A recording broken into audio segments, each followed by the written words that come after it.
Farid Usmon, Bobur podshoh, 16-qism. Qamal qiyinchiliklari ortda qoldi. Mana shunday qamal sodir bo'lib turgan vaqtda endi yoz boshlangandi. Don pishib pishmagan chog'lar, shaharga atrofdan hali don o'rilib, yanchilib yetib kelmagan payt. Yo'g'on cho'zilib, ingichka uzilgan deyiladimi, har holda oziq-ovqat tanqislik fursatlari. Qamal davom etardi. Shayboniyxon qo'rg'onga kira olmas, ammo qo'rg'on atrofidan nari ham ketmasdi. Bobur esa hamon mahkam turar, qo'rg'onni topshirishni sira istamasdi. Ammo u eskilar aytgan qo'rg'onni himoya qilishga bosh kerak, ikki qo'l kerak, ikki oyoq kerak degan gap borligini ham yaxshi anglar edi. Boshlaydi, yetakchilik qiladi. Ikki qo'l, ikki tomondan keladigan ko'mak va madad bo'ladi. Ikki oyoq qo'rg'onning ozuqa zaxirasi bilan suvi bo'ladi. Bobur bu gaplarning mohiyatini chuqur tushunib yetardi. Lekin unga ikki tarafdan keladigan madadning o'zi yo'q edi. Chunki atrofdagilar o'z dardlari bilan o'zlari edi. Ularning dardlari boshqa edi. Ular qo'shilish, birlashib turib maqsadga intilishni sira o'ylamas edi. Ular mayda manfaatlar ortidan sarson va sargardon edilar. Xuddi bizga zamondosh bo'lgan ba'zi odamlar singari. Chunki ular bugungi odamlarning ota-bobolari edi-da. Qamal qilish jarayoni uzoqqa cho'zilib ketdi. Atrofdan yordam butunlay to'xtab qoldi. Ozuqa yetishmovchiligi boshlandi. Kambag'al odamlar it, eshak etini so'yib yeyishga majbur bo'la boshlashdi. Otlarga yemish qolmagan, tut, qayrag'och barglarini yedira boshlashdi. Ba'zilar quruq yog'ochni randalab, qipiqlarni suvda ivitib, otlarga yedirishga majbur bo'lishdi. Shayboniyxonni qo'rg'onni qamal qilishi qo'rg'on ichida shunday holatlar sodir bo'lishiga olib keldi. Elga ko'p og'ir tanqislik bo'ldi. Qo'rg'on ichida yuz bergan yetishmovchilik, tanqislik odamlarni bezdira boshladi. Ular endi qo'rg'onni tashlab ketishga majbur bo'la boshlashgandi. Devordan oshib qochishlar sodir bo'la boshladi. Hatto Boburga yaqin beklar ham qochishga kirishdilar. Vays shayx, vays log'oriylar qochib ketishdi.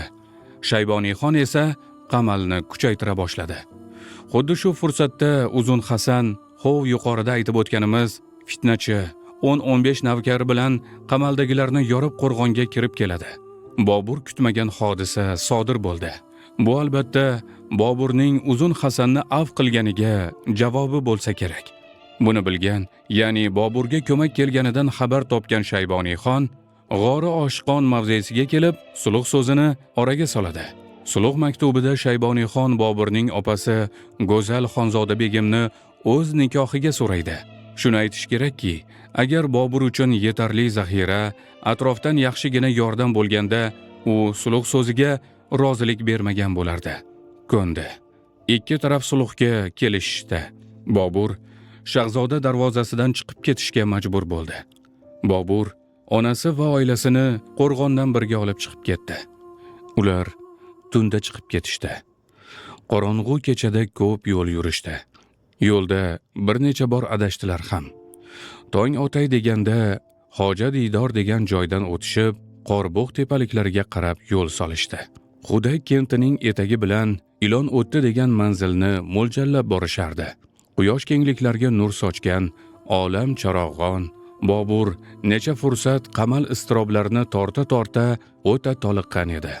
Shahar muhiti og'ir, istirobli onlar ortda qolganidan u o'zini qafasdan chiqqan qushdek his etar. Osmonu falakka qarab uchgisi kelar. Musaffo havo bag'rida entikib nafas olardi. Birdan kayfiyati ko'tarilgandek bo'ldi. Hammasi unutildi chog'i, u o'ziga o'zi kulimsiradi. Yonida kelayotgan Qosimbekka boqdi. U o'ychan edi. Qambaraliga nazar solganda u ham shunday. "Ey yigitlar", dedi u jangovar ovozda. "Qani, kim avval?" U otiga qamchi bosdi. Ot shuni kutib turgandek, o'qdek oldinga qarab uchdi.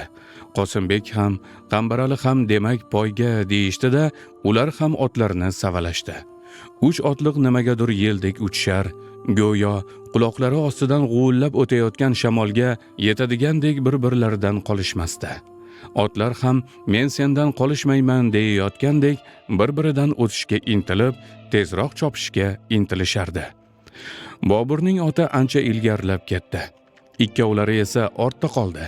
Bobur ular qancha masofada qolganini bilmoqchi bo'lib, ortga qaragan edi. Egarni tutib turgan ayil bo'shab qolgan chog'i aylanib ketdi. Yaxshiki ot biroz sekinlagan edi. Bobur kutilmaganda boshi bilan yerga yiqildi. Ot taqqa to'xtadi. Shahzoda irg'ib o'rnidan turdi. Otga mindi. U o'zini hushsiz seza boshladi. Qattiq zarb yemagan bo'lsa-da, boshi chayqalgan edi. Hushsizlik anchagacha davom etdi. U biroz esini yo'qotgandek edi. Hamma narsa unga tush bo'lib qolgandek ko'rinar, voqealarni o'z holicha idrok qila olmay qolgandi. Kechqurun ilon o'tida ot so'yishib, kabob qilishdi. Shu kabobdan 1-2 tishlam yegan chog'idagina u hushiga kela boshladi. Voqealar endi unga asliday bo'lib ko'rindi. Otlarga dam berildi. O'zlari ham biroz nafas rostlashgandek bo'lishdi. Yana yo'lga tushildi. Tong otay deganda Haliliya qishlog'iga yetib keldilar. Undan Dizakka. Dizakda esa Hofiz Muhammad Do'ldoyning o'g'li Tohir Do'ldoy Qo'rg'onbegi edi. Ular Boburga yaqin kishilar edi. Yaxshi kutib oldi. Ziyofat tashkil qilindi. Dasturxonga non, meva-cheva, qovun-tarvuzlar tortildi. Bobur dasturxondagi uzum, olma, noz-ne'matlarga boqib turib, falokatlardan omonlikka, taqchilliklardan serobchilikka yetishganiga Allohga dildan shukrlar aytarkan, quyidagi baytni beixtiyor xotirlab qo'ydi. Vahmu usrattin amoni topdik. Yangi jon, toza jahoni topdik. Endi o'lim vahimasi dildan ko'tarilgan edi. Ochlik daf bo'lganda, Bobur xuddi shu daqiqalarda omonlik va serobchilik qadrini qalbidan yanada chuqurroq his qilardi. Hamrohlarda ham xuddi shu holat edi. Shuning uchun ba'zan o'rtaga cho'kkan sukutni o'zingga shukr, yaratganga shukronalar bo'lsin degan so'zlarni aytib bezab turardiki, bu falokat, mashaqqat, og'ir ko'rgiliklardan keyingi ishrat, farog'at, lazzat albatta bandasiga yaxshi ko'rinishi tabiiy edi. Endi ular ochlik azoblaridan qutulishib, rohat farog'atga yetgan edi. Dushman balosi daf bo'lganda, bari ortda qolgandi. Ular 3-4 kun Dizakda rohat topishdi, dam oldilar, o'zlariga kelishib, u yon bu yon nazar solgandek bo'lishdi. O'zlarini ulovlarni tartibga keltirishgach, O'ratepaga qarab yo'l solishdi. Albatta, ularni izzat ikrom qilgan, hurmatlarini joyiga qo'ygan, mezbonlikni ado etgan manzil egalariga kattadan katta minnatdorliklar bildirildi. Ular bilan xayrlashar ekan, Bobur Mirzo Tohir Do'ldoy Qo'rg'onbegi bilan quchoq olib turib xayrlashdi. Shayxul Islom uni uzoq duo qildi. Kaftlar yuzlarga surtilgach, iliq xush so'zlar bilan otlarga minildi. Endi oldinda O'ratepa edi.